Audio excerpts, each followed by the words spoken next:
जब से prime minister Narendra Modi ji का यह बयान आया है और उन्होंने ये कहा है नरेंद्र मोदी जी ने कि उन्होंने जम्मू कश्मीर में आर्टिकल 370 की दीवार को तोड़ दिया है, और उनका इंग्लिश की अखबारों में उन्होंने ये कहा है बड़े बड़े बड़े सुर्खियों में कि अवर गवर्नमेंट, यानी कि भारतीय जनता पार्टी की सरकार ने अवर government brought down the wall of article 370। अब पत्रकार मित्र हमसे ये पूछना चाहते हैं कि हमारा क्या रिएक्शन है और इस जो स्टेटमेंट है इसको हम किस तरीके से देखते हैं। तो सबसे पहले तो मैं जो प्राइम मिनिस्टर साहब ने कहा है वो उन्होंने अपना सियासी मुवाक्कफ जो आर्टिकल 370 को तोड़ करके पूरा किया है वो उनका अपना सियासी मुफाद था, और दूसरा ये आर्टिकल 370 की दीवार को तोड़ दिया है। उन्होंने ये पैगाम जम्मू कश्मीर की अलायंस की सरकार, नेशनल कॉन्फ्रेंस, कांग्रेस,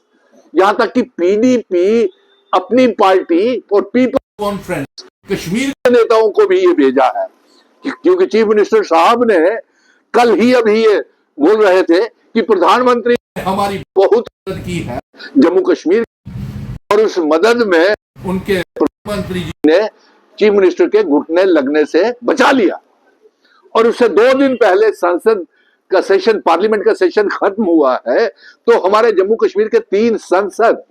राज्यसभा के नए नए बने हुए राज्यसभा के member parliament, home minister Amit Shah साहब के साथ बहुत खूबसूरत फोटो खिंचवा करके आए, फोटो सेशन किया। और उससे पहले पूरी पार्लियामेंट के सेशन में हमारे किसी भी संसद ने, मेंबर पार्लियामेंट ने आर्टिकल 370 की आवाज, रियासत के दर्जे की आवाज नहीं उठाई। ये प्राइम मिनिस्टर साहब ने ये उनको पैगाम भेजा है जिन्होंने ये कहा कि जम्मू कश्मीर के घुटने नहीं लगने दिए। और ये जाहिर सी बात है कि चीफ मिनिस्टर उमर अब्दुल्ला को बयान ये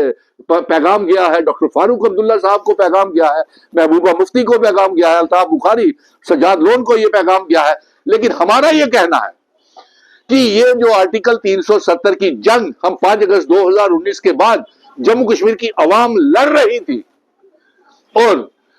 ये जो आपने उनके साथ बेइंसाफी की, ये आर्टिकल 370 हमारे डोगरा महाराजा हरि सिंह जी ने 1927 में दिया था। फिर फर्स्ट प्रेसिडेंट ऑफ इंडिया ने 26 जनवरी 1950 को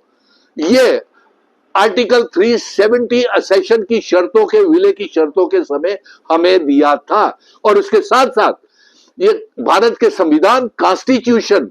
और उसके साथ साथ इंडियन कॉन्स्टिट्यूशन के साथ साथ भारत की पार्लियामेंट ने ये हमें आर्टिकल 370 दिया था। तो आपने गौर से फतेह कर ली, यानी कि ये संविधान और पार्लियामेंट ने ये हमें आर्टिकल 370 दिया था, जिसे आपने ये कह के शहीद कर दिया आर्टिकल 370 को, कि आर्टिकल 370 को ये कह के शहीद कर दिया कि ये आतंकवाद को बढ़ावा देता है, जबकि ऐसा कभी नहीं था। अगर आतंकवाद को ये बढ़ावा देता था तो पहलगाम क्यों हो गया, पुलवामा क्यों हो गया, 3000 किलो RDX वहां जाकर के लाल किले में ब्लास्ट कैसे हो गया कार में, और नौगाम में कैसे हमले हो गए, हर रोज इनकाउंटर्स जो हो रहे हैं, जो टारगेटेड किलिंग्स हो रही है, पुंछ, रजौरी, डोडा, किश्तवाड़, भद्रवा, और जो हर रोज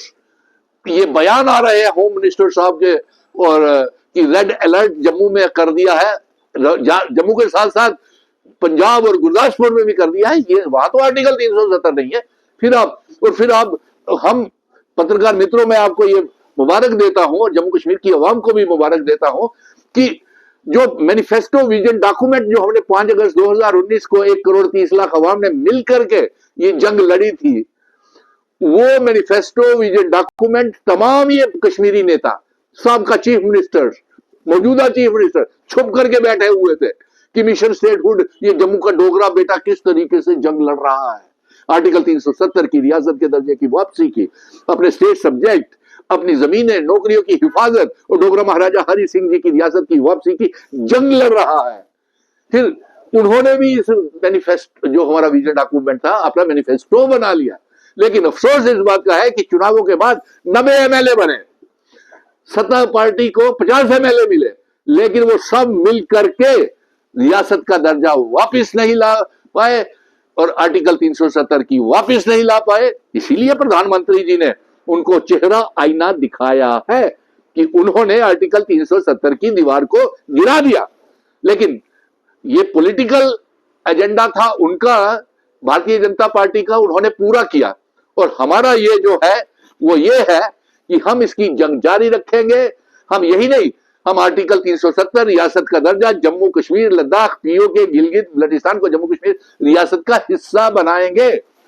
और आप बताइए प्रधानमंत्री जी, जो हमको ख्वाब, जो सब्ज बाग दिखाए गए थे 5 अगस्त 2019 को, आपने कौन से, आप बताइए कि कौन से वो वादे आपने पूरे किए? रियासत हमको नहीं दे रहे। नंबर एक, बेरोजगारी हमारी बढ़ गई, Jammu Kashmir is on grand sale, power project आपने हमारे ले लिए, लीकोर माफिया, माइनिंग माफिया, और बेरोजगारी एकदम बढ़ गई। और आप होम मिनिस्टर साहब और प्राइम मिनिस्टर साहब, मैं आपको ये कहना चाहता हूं कि अवाम ने, जम्मू कश्मीर की अवाम ने 5 अगस्त 2019 के फैसले और आपके एब्रोगेशन ऑफ आर्टिकल 370 को नकारा है पार्लियामेंट के और असेंबली के चुनावों में। और आपने चुनी हुई सरकार के यहां पे जमहूरियत को खत्म कर दिया है कि एक चीफ मिनिस्टर आवाज तक नहीं निकाल पाता और यह तक नहीं बता पाता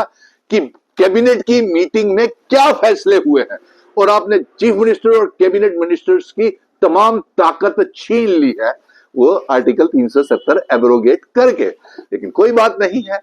हम रियासत भी लाएंगे, आर्टिकल 370 भी लाएंगे, जम्मू कश्मीर, लद्दाख, पीओके, गिलगित बल्टिस्तान को जम्मू कश्मीर रियासत का हिस्सा और भारत का हिस्सा भी बनाएंगे। और ये वक्त दूर नहीं है जब रियासत भी वापस आएगी, स्पेशल स्टेटस और आर्टिकल 370 भी वापस आएगा।